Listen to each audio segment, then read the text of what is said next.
Amen, geseën familie van die Here, hartlike goeie môre aan u en familie. Ek lees vanmôre Johannes 6, maar waar ek stil staan is by vers 13. Want kyk, ons verstaan die hele verhaal alreeds, hoe Jesus jou min kan vermeerder. En net hy alleen kan jou probleem oplos, as jy dit na hom toevat. Amen. Want hulle kry iemand met 5 brode en 2 visse. Dit kan dalk iemand se lands gewees het vir daardie dag. Maar daardie seentjie, hy het nie gehuiwer of getwyfel nie. En hy het vir hom 'n bietjie eenkant geskuif. En daar kom daar in 'n mens se lewe in, waar mense bekommerd is oor al hierdie dinge. En wat ek kan dink, kom ons skuif 'n bietjie gou daai eenkant.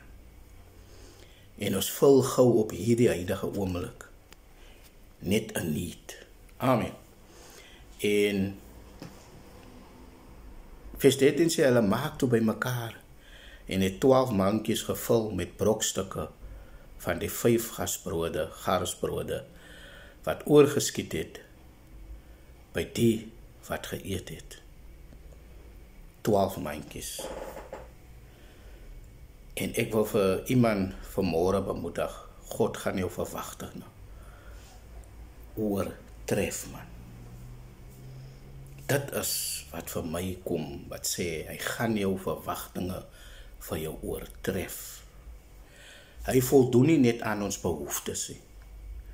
Hy voorsien oorvloedig vir ons en wys vir ons dat daar altyd genoeg is in sy koninkryk. Amen. En daardie 12 mandjies kan ook die 12 tribes van Israel verteenwoordig. En wat dit vir my kan sê is dat God se seëninge nie beperk is tot 'n paar uitgesoekte mense nie, maar na al sy mense strek. Amen.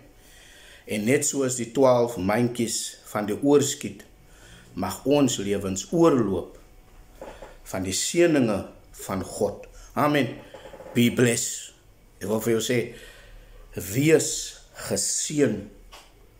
Amen. God is met jou. Hou goeie moed. Ons prys die Here daarvoor.